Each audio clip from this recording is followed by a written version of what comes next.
Sa ngalan ng Ama at ng Anak at ng Espiritu Santo, Amen. ang pagpapala ng ating Panginoong Hesu Kristo, ang pag-ibig ng Diyos Ama, at ang pakikipagkaisa ng Espiritu Santo, naway sumainyong lahat. At sumaiyo rin. Ngayon po ay pinagdiriwang natin ang kapistahan ng banal na mag-anak nina Jesus, Maria at Jose. Mga kapatid, aminin natin ang ating mga kasalanan upang tayo'y maging marapat sa pagdiriwang ng banal na paghahaing nagdudulot ng kapatawaran ng may kapal. Panginoon, kami nagkasala sa iyo. Panginoon, kaawaan mo kami. Kaya naman, Panginoon, ipakita mo na ang pag-ibig mong wagas. Kami ay lingapin at sa kahirapan ay iyong iligtas. Kaawaan tayo ng makapangyarihang Diyos, patawarin tayo sa ating mga kasalanan at patnubayan tayo sa buhay na walang hanggan. Amen.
Manalangin tayo.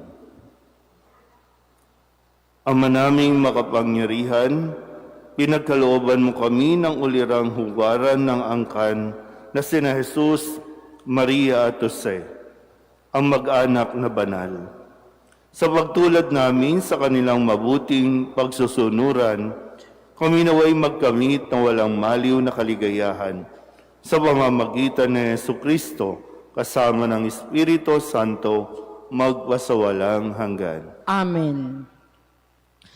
Itinuturo sa atin ni Sirach na upang magkaroon ng buhay na kalugod-lugod sa Diyos, dapat mahalin ng mga magulang ang kanilang mga anak at igalang naman ng mga anak ang kanilang mga magulang at alagaan sila sa kanilang pagtanda. Pagbasa mula sa aklat ni Sirach. Ang mga ama ay binigyan ng Panginoon ng kapangyarihan sa mga anak. At iniuutos niya na sundin ng mga anak ang kanilang ina. Ang gumagalang sa kanyang amay, nagbabayad na sa kanyang kasalanan. At ang nagpaparangal sa kanyang inay, parang nag-iimpok ng kayamanan. Ang gumagalang sa kanyang amay, paliligayahin naman ng kanyang mga anak. At ang panalangin niya'y agad diringgin ng Panginoon. Ang nagpaparangal sa kanyang ama ay nagdudulot ng kaaliwan sa kanyang ina at tumatalima sa Panginoon. Pahahabain ng Diyos ang kanyang buhay. Anak, kalingain mo ang iyong ama pag siya'y matanda na. At huwag mo siyang dudulutan ng sama ng loob habang nabubuhay. Pagpaumanhinan mo siya kapag nanlalabo na ang kanyang isip. Huwag mo siyang lalapastanganin ngayong nasa kasibulang ka na ng iyong lakas. Ang paglingap mo sa iyong ama ay di makakalimutan ng Panginoon. Iyan ay magiging kabayaran sa iyong mga kasalanan. Ang salita ng Diyos. Salamat sa Diyos. Mapalad ang sumusunod na taong may takot sa Diyos. Mapalad ang sumusunod na taong may takot sa Diyos. Mapalad ang bawat tao na sa Diyos ay may takot. Ang maalab na adhikay sumunod sa kanyang utos. Hindi siya magkukulang sa anumang kailangan. Ang buhay ay maligaya't uunlad ang kanyang buhay. Mapalad ang sumusunod na taong may takot sa Diyos. Sa tahanan, ang asawa'y parang ubas na mabunga. Bagong tanim na olibo, sa may dulang ang anak niya. Mapalad ang sumusunod na taong may takot sa Diyos. Ang sinuman kung ang Diyos buong pusong susundin, buhay niya ay uunlad at laging pagpapalain. Mula sa Sion, pagpapala nawa ng Diyos ay tanggapin at makita habang buhay pag-unlad ng Jerusalem. Mapalad ang sumusunod na taong may takot sa Diyos. Nasasalamin sa mabubuting gawain, pagpapakumbaba, pagtitiis, at pagmamahalan ang tunay na pananampalataya at kabanalang Kristiyano. Higit sa lahat, nakikita ang tunay na pananampalataya sa mag-anak, ang kung saan nagmamahalan ang ama, ina, at mga anak. Pagbasa mula sa sulat ni Apostol San Pablo sa mga taga-Kolosas. Mga kapatid, kayo'y hinirang ng Diyos, itinalaga para sa Kanya at minamahal Niya. Kaya't dapat kayong maging mahabagin, maganda ang kalooban, mapagpakumbaba, mabait at matiisin. Magpaumanhinan kayo at magpatawaran kung may hinanakit kayo sa isa't isa. Pinatawad kayo ng Panginoon, kaya't magpatawad din kayo. At higit sa lahat, mag-ibigan kayo pagkat ito ang buklod ng ganap na pagkakaisa. At paghariin ninyo sa inyong puso ang kapayapaang kaloob ni Kristo, sapagkat ito ang dahilan kaya kayo tinawag upang maging bahagi ng isang katawan. Magpasalamat kayong lagi. Ang mga salita ni Kristo ay itanim ninyong mabuti sa inyong isip. Magpaalalahanan kayo at magturuan ng buong kaalaman. Umawit kayo ng mga salmo, mga imno at mga awiting espiritual na may pagpapasalamat sa Diyos. At anuman ang gagawin ninyo, maging sa salita o sa gawa, gawin ninyong lahat sa pangalan ng Panginoong Hesus at sa pamamagitan niya'y magpasalamat kayo sa Diyos Ama. Mga babae, pasakop kayo sa inyong asawa sapagkat iyan ang kalooban ng Panginoon. Mga lalaki, ibigin ninyo ang inyong asawa at huwag silang pagmamalupitan. Mga anak, sundin ninyong lagi ang inyong mga magulang sapagkat ikinalulugod iyan ng Panginoon. Mga ama, huwag ninyong kagagalitan ng labis ang inyong mga anak at baka manghina ang kanilang loob. Ang salita ng Diyos. Salamat sa Diyos. Magsitayo na po ang lahat.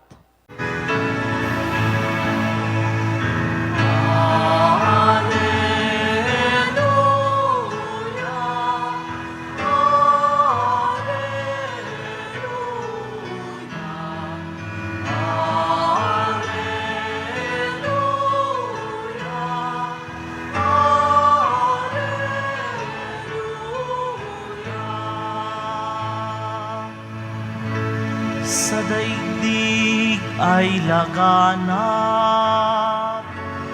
liwanag na sumisikat, salitang buhay ng lahat. Alleluia, Alleluia.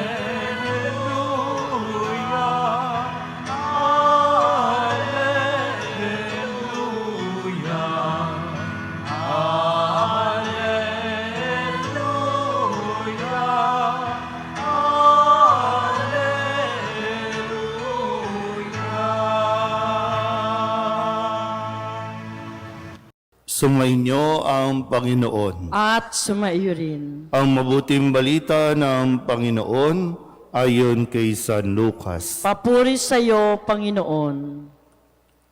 Taon-taon, tuwing pista ng Paskwa, ang mga magulang ni Jesus ay pumupunta sa Jerusalem. At nang 12 taon na siya, pumaroon sila gaya ng dati nilang ginagawa. Pagkatapos ng pista, sila'y umuwi na. Nagpaiwan si Jesus sa Jerusalem, ngunit hindi ito napansin ng kanyang mga magulang. Sa pag-aakala ng isa na si Jesus ay kasama ng isa, nagpatuloy sila sa maghapong paglalakbay. Nang malaman nilang hindi siya kasama, siya'y hinanap nila sa kanilang mga kamag-anak at kakilala. Hindi nila siya matagpuan, kaya't bumalik sila sa Jerusalem upang doon hanapin. At nang 3 araw, natagpuan nila si Jesus sa loob ng templo, nakaupong kasama ng mga guro. Nakikinig siya sa kanila at nagtatanong, at ang lahat ng nakarinig sa kanya ay namangha sa kanyang katalinuhan. Nagtaka rin ang kanyang mga magulang nang siya'y makita. Sinabi ng kanyang ina, "Anak, bakit naman ganyan ang ginawa mo sa amin? Balisang-balisa na kami ng iyong ama sa paghahanap sa iyo."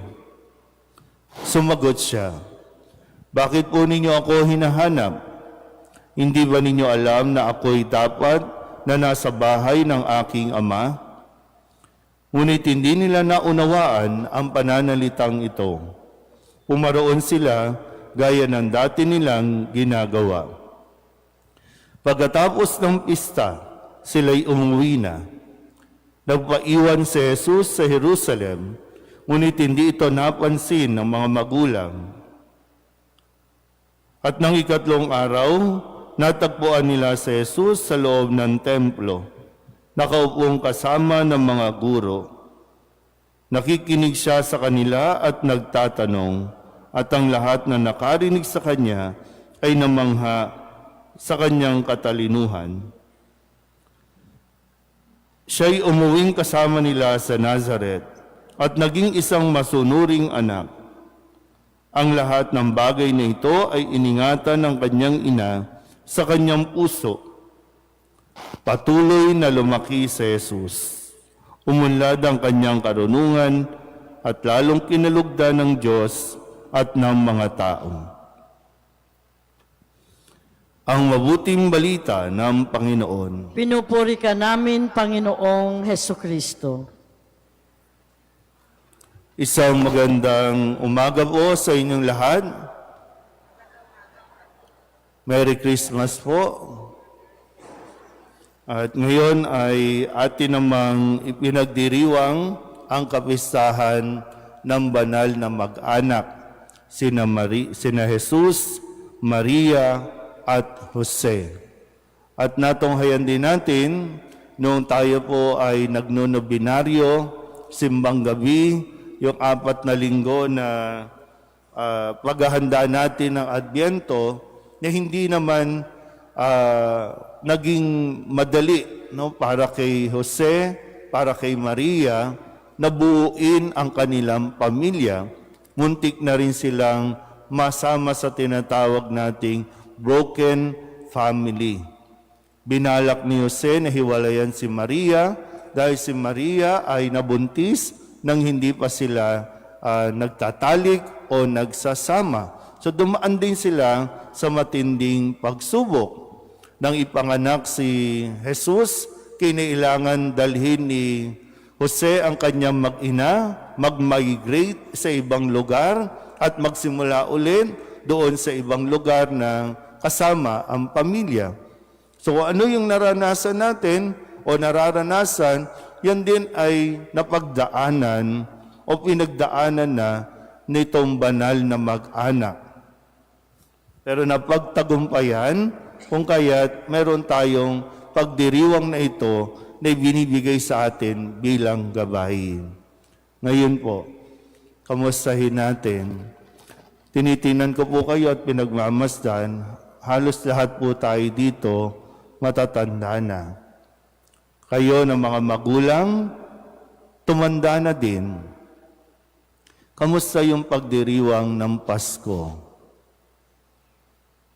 Kamusta po? Ha? Okay naman. Yung ano ba, saan ba nanggagaling yung okay naman? Okay naman na nasanay na tayo na ganito na? Nasanay na tayo na kanya-kanya? Nasanay na tayo na minsan mas mainam ba na hindi na lang magkita-kita? Hindi na lang magsama-sama? Kasi mas tahimik kapag hindi nagsasama-sama? Magandang mapagnilayan natin yung bahaging ito, no, na ano nga ba kasi ang nangyayari? Ano nangyari sa atin? Lalo na sa pamilya, sa panahon natin ngayon, madaming gustong sumira sa pamilya. At hinahayaan natin O kaya naman, di natin namamalayan, di natin pinagtutuunan ng pansin, kasi iba yung focus natin. Iba yung inaakala natin. Unti-unti, gusto nilang buwagin ang pamilya.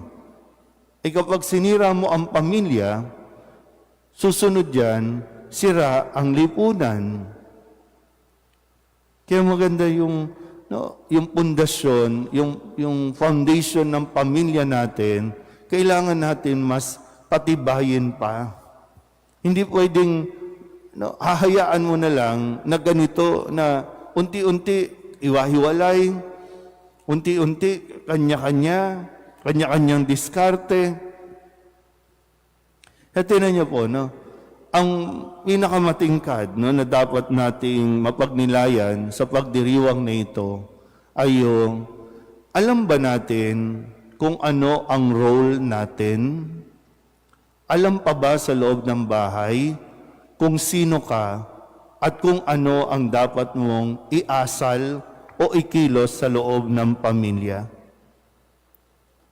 Alam ba natin yon? Kaya nga sa pagsisimula pa lang ng pag-aasawa, gusto natin ipamulat sa papasok sa pag-aasawa na hindi naman ito basta napagtripan nyo lang, naramdaman nyo lang, okay na, pero handa ba sa isang responsibilidad?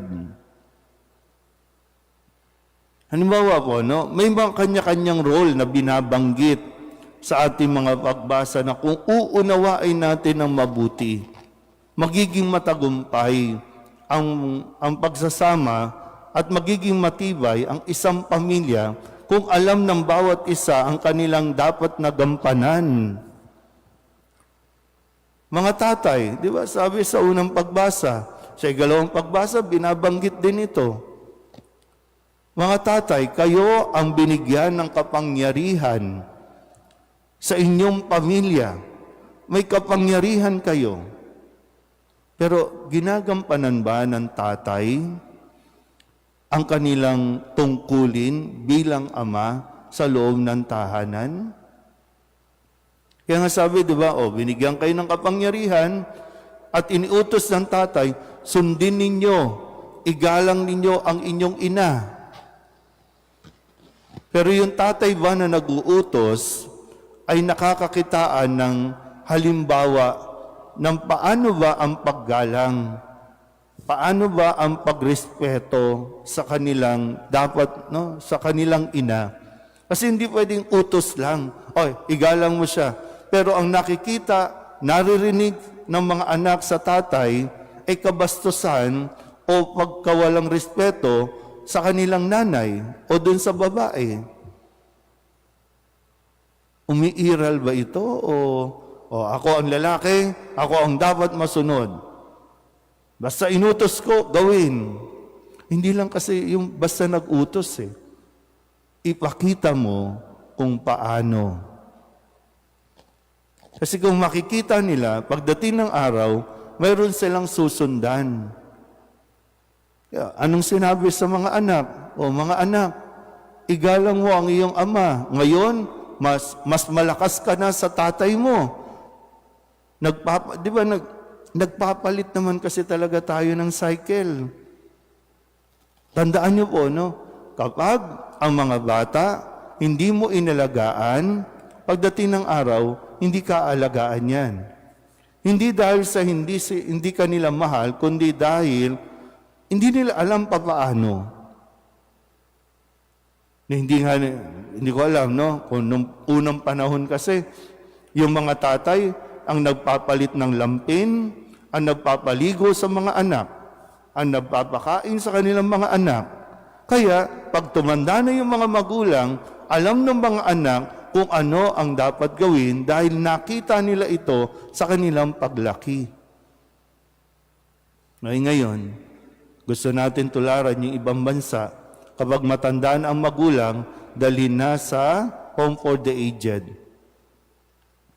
Dahil pinaalaga ninyo sa ibang tao ang inyong mga anak, o ngayon, umaasa kayo na aalagaan kayo, hindi. Mag-hire yan ng mag-aalaga sa iyo. Kasi ganun ang ginawa natin sa kanila. Nakikita niyo po ba? So huwag kayong magdamdam. Kasi yun ang ginawa natin eh. Kasi lalaki yan, bubuo din ang kanilang pamilya. Ano ang pinapasa natin mga family values? Marami ngayon nanonood sa online. Mga pamilya, mga Pilipinong pamilya nasa ibang bansa na. Ano ang na-adapt nilang family values natin? Nami-maintain ba natin ito? Sabi din sa ikalawang pagbasa, di ba? Mga babae, pasakop kayo sa inyong mga asawa. O kamusta mga babae? Nakikipagpantayan, o kaya gusto nyo pang higitan yung lalaki. Kahit na sabihin natin, mas matalino ka, mas magaling ka sa lalaki, dapat alam mo yung role mo, alam mo kung sino ka sa buhay ng iyong asawa. Kaya lang, nakikipagkompetensya tayo at gusto natin patunayan, babae ka, makapangyarihan ka, kaya mo din.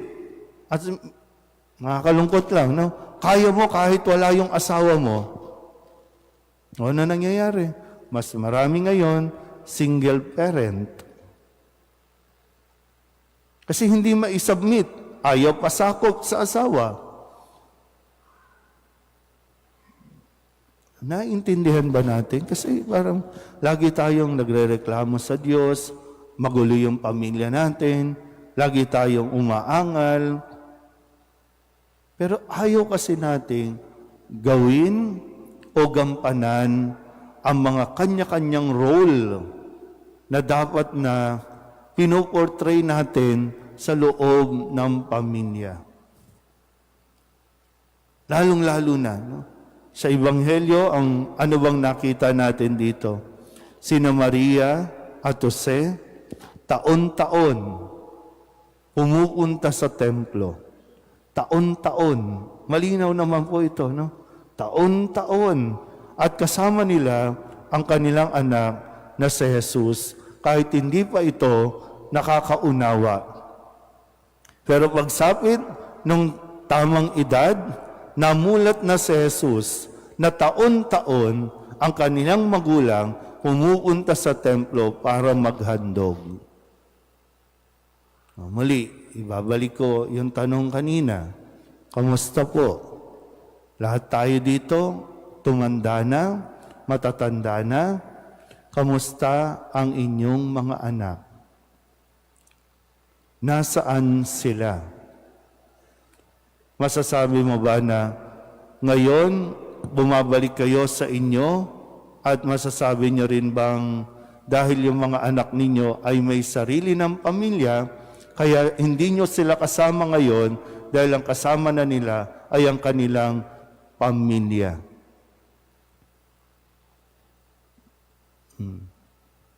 Alam na natin ang sagot. Okay ba ba tayo? Kaya, di ba, minsan binawalang bahala lang natin na, simba, okay lang yan. Kahit hindi tayo magsimba, okay lang yan. Pero ang laki ng impact. Yung mamulat ang anak na ang mga magulang laging nagsisimba. At napakalaking kawalan sa isang pamilya na ang mga anak ay mamulat na ang mga magulang ay hindi nagsisimba. Paano tayo magkakaintindihan? Paano tayo magkakaunawaan? At paano natin mararanasan yung pinakaasam-asam natin na tinatawag na isang pamilya na sama-samang naglilingkod sa Diyos, sama-samang tumutupad at sumusunod sa kagustuhan ng Diyos. Habang may panahon pa, hindi naman po huli ang lahat. Kaya nawa, sa tulong ng banal na mag-anak, mas matulungan nawa tayong magsumikap na itaguyod ang ating pamilya patungo sa Diyos. Amen. Magsitayo ang lahat, ipahayag natin ang ating pananampalataya. Sumasampalataya ako Sa Diyos amang makapangyarihan sa lahat, na may gawa ng langit at lupa. Sumasampalataya ako kay Kristo, iisang anak ng Diyos, Panginoon nating lahat. Nagkatawang tao siya, lalang ng Espiritu Santo.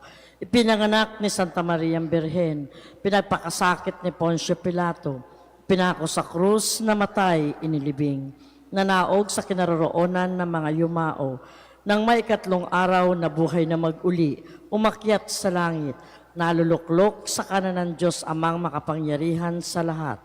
Doon magmumulang paririto at huhukom sa nangabubuhay at nangamamatay na tao. Sumasampalataya naman ako sa Diyos Espiritu Santo, sa banal na simbahang Katolika, sa kasamahan ng mga banal, sa kapatawaran ng mga kasalanan, sa pagkabuhay na muli ng nangamatay na tao, at sa buhay na walang hanggan. Amen. Magpasalamat tayo sa Diyos nating Ama sapagkat Kanyang ipinadala ang Kanyang anak bilang ating kawangis sa pamamagitan ng isang pamilya. Gayun din, sama-sama tayong dumulog sa Kanya para sa ating mga natatanging kahilingan. Sa bawat panalangin ang ating itutugon, Panginoon, pagpalain mo ang iyong bayan. Panginoon, pagpalain mo ang iyong bayan. Na aming mga obispo, pari, diakono, relihiyoso at relihiyosa, patuloy nawa silang lumago sa kabanalan sa pamamagitan ng kanilang pagiging kalakbay ng bawat mananampalataya. Manalangin tayo. Panginoon, pagpalain mo ang iyong bayan. Para sa mga namumuno sa aming bayan, maging mabuting halimbawa nawa sila sa kanilang kawan. Itaguyod ang kapayapaan at ang halaga ng buhay at pamilya na patuloy na apektuhan ng kahirapan at kawalan ng katarungan. Manalangin tayo. Panginoon, pagpalain mo ang iyong bayan. Para sa mga pamilyang nagdurusa dahil sa paghihiwalay, problema sa droga at iba pang uri ng pang-aabuso, makatagpo nawa sila ng lakas at paghilom sa pag-ibig ni Jesus. Manalangin tayo. Panginoon, pagpalain mo ang iyong bayan. Magkaisa nawa ang bawat pamilya at suportahan nawa nila ang isa't isa. Maging bukas nawa sila sa pag-unawa at pagpapatawad. Manalangin tayo. Panginoon, pagpalain mo ang iyong bayan. Yakapin mo nawa, O Diyos, sa iyong pag-ibig at kapayapaan ang mga kapatid naming yumao. Manalangin tayo. Panginoon, pagpalain mo ang iyong bayan. Dulog din natin sa Panginoon ang ating mga personal na kahilingan, mga panalangin para sa ating mga pamilya, kasama din ang mga kahilingan ng mga nanonood sa online. Lahat ng mga misang pasasalamat, special na intensyon, agarang paggaling ng mga may sakit, ang lahat ng mga kaluluwa na inihiling na ipagdasal sa misang ito.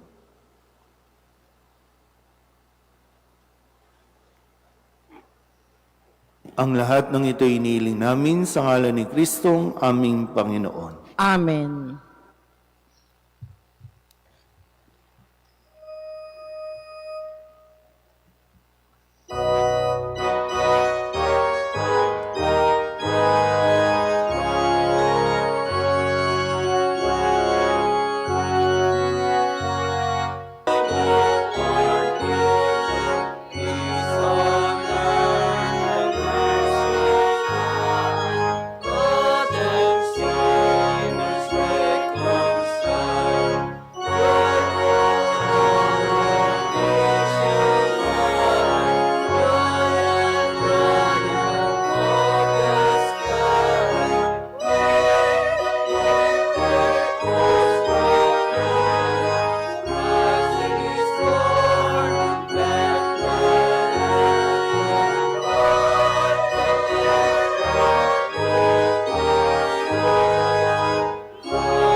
Manalangin kayo mga kapatid upang paghahain natin ang kalugdan ng Diyos Amang makapangyarihan.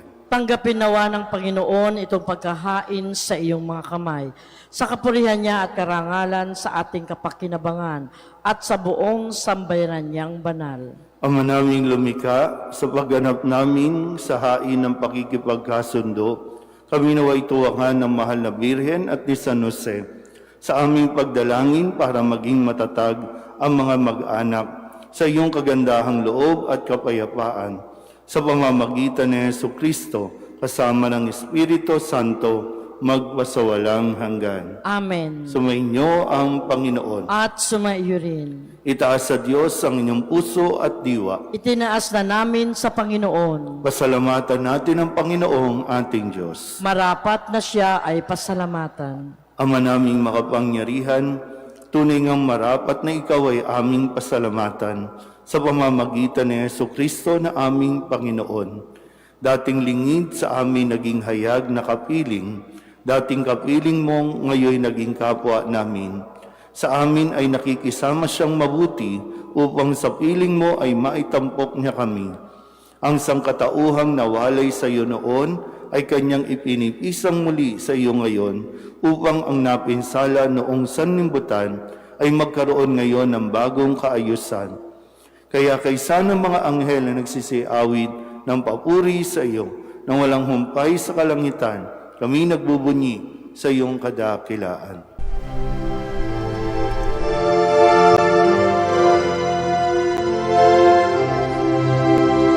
Santo, Santo, Santo, Panginoong Diyos makapangyarihan, napupuno ang langit at lupa ng kalwalhatian mo.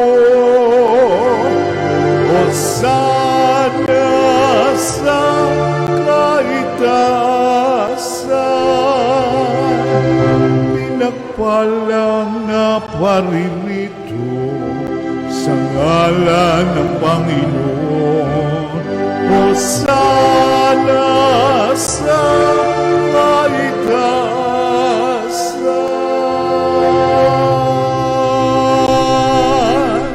Ama naming banal, ikaw ang bukal ng tanang kabanalan. Kaya't sa pamamagitan ng iyong Espiritu, gawin mong banal ang kaloob na ito upang para sa aming maging katawan at dugo ng aming Panginoong Hesu Kristo. Bago niya pinagtiis ang kusang loob na maging handog, inawakan niya ang tinapay, pinasalamatan kaniya, pinaghati-hati niya iyon, iniabot sa kanyang mga alagad at sinabi, "Tanggapin ninyong lahat ito at kanin, ito ang aking katawan na ihahandog para sa inyo."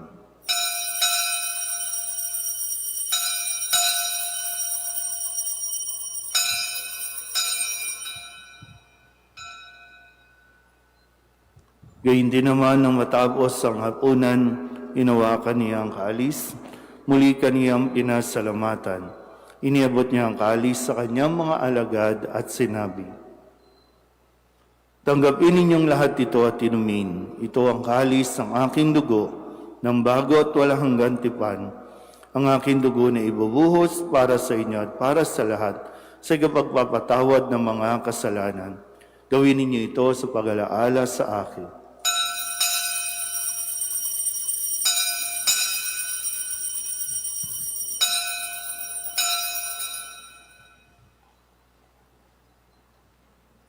Ipagbunyi natin ang misteryo ng pananampalataya.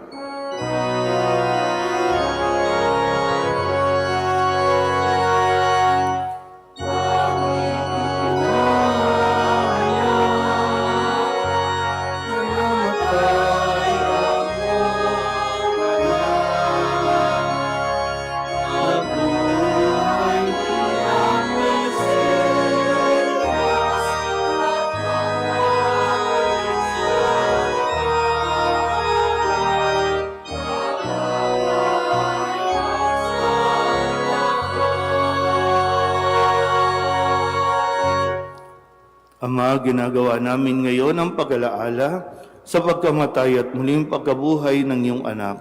Kaya tiniaalay namin sa iyo ang tinapay na nagbibigay buhay at ang kalis na nagkakaloob ng kaligtasan. Kami napapasalamat dahil kaming iyong minarapat na tumayo sa harap mo para maglingkod sa iyo. Isinasamo namin kami magsasalo-salo sa katawan at dugo ni Kristo ay mabuklod sa pagkakaisa sa pamamagitan ng Espiritu Santo. Ama, lingapin mo ang iyong simbahang laganap sa buong daigdig. Huspusin mo kami sa pag-ibig kay San Leon na aming Papa at ni Jose na aming Obispo at ng Tanang Kaparian. Alalahanin mo si Danilo na tinawag mo mula sa daigdig na ito. Nung siya'y binyagan, siya'y nakaisa ni Kristo sa pagkamatay. Ngayong siya'y pumanaw, naway makaisa siya ni Kristo sa pagkabuhay. Alalahanin mo rin ang mga kapatid naming nahimlay na may pag-asang sila'y muling mabubuhay, gayon din ang lahat ng mga pumanaw.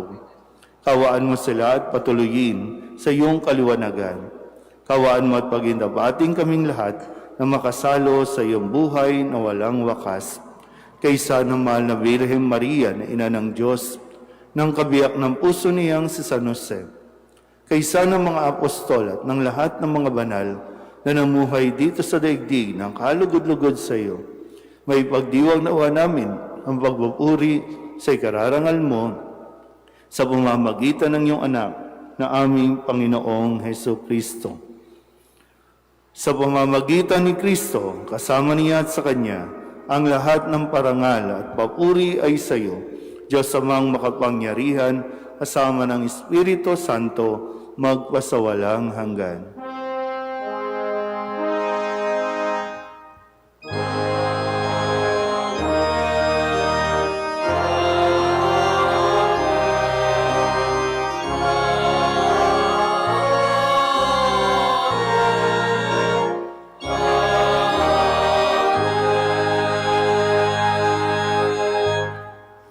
Sa tagubilin ng mga nakagagaling na utos at turo ni Jesus sa Panginoon natin na Diyos, ipahayag natin ang lakas loob.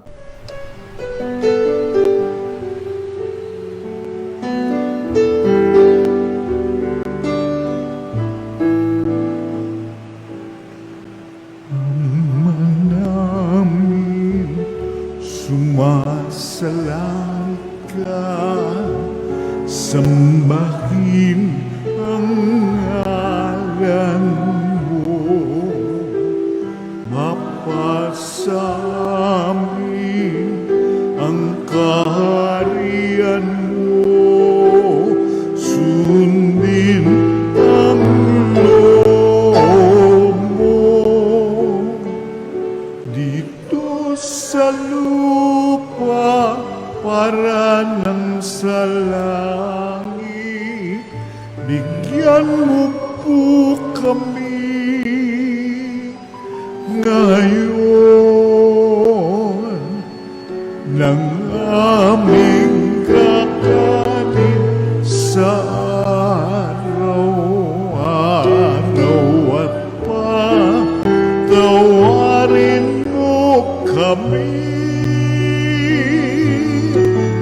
sa aming mga sala, para ng pagpapatawan namin sa nagkakasala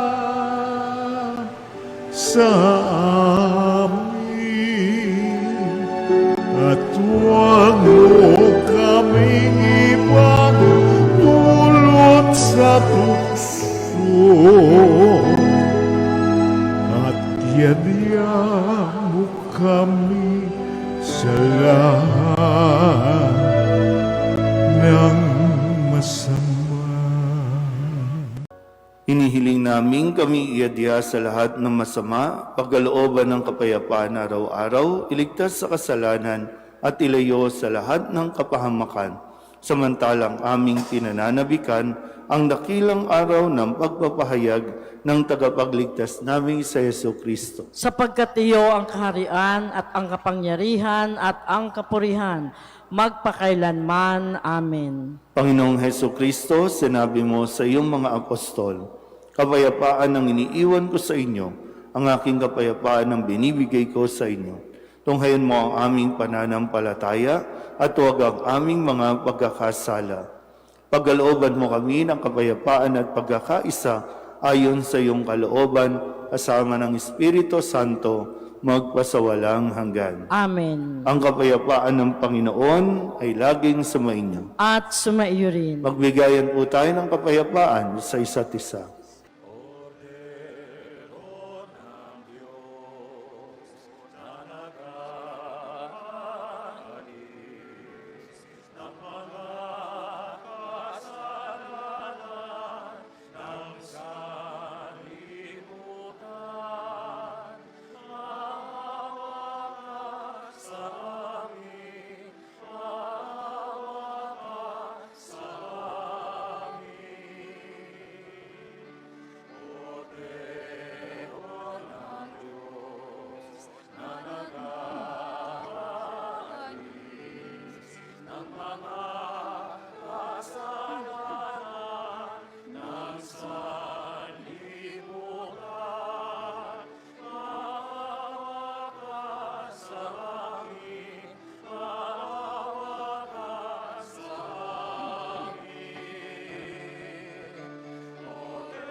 Ito ang kordero ng Diyos. Ito nag-aalis ng kasalanan ng sanlibutan. Mapalad ang mga inaanyayahan sa kanyang piging. Panginoon, hindi ako karapat-dapat na magpatuloy sa iyo, ngunit sa isang salita mo lamang ay gagaling na ako.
Manalangin tayo. Ama naming mapagmahal, kaming iyong pinapakinabang sa piging na banal, ay gawin mong makapamuhay gaya ng banal na mag-anak. Matapos naming pangatawanan ang aming mga pananagutan sa lupang ibabaw, kami naway makasalo sa kanilang kasiyahan sa kalangitan sa pamamagitan ni Jesucristo kasama ng Espiritu Santo, magpasawalang hanggan. Amen. Sumainyo ang Panginoon. At sumaiyo rin. At pagpalain kayo ng makapangyarihang Diyos, Ama at Anak at Espiritu Santo. Amen. Tapos ang banal na misa, humayo tayo sa kapayapaan ni Kristo. Salamat sa Diyos. Merry Christmas po sa inyong lahat. Nuestro Padre Jesus Nazareno, sinasamba ka namin, pinipintungo ka namin, aral mo ang aming buhay at kaligtasan. Nuestro Padre Jesus Nazareno, iligtas mo kami sa kasalanan. Ang krus mong kinamatayan ay sagisag ng aming kaligtasan. Nuestro Padre Jesus Nazareno, dinarangal ka na amin. Nuestro Padre Jesus Nazareno, nilulwalhati ka namin. Nuestro Padre Jesus Nazareno, dinarangal ka na amin. Nuestro Padre Jesus Nazareno, nilulwalhati ka namin.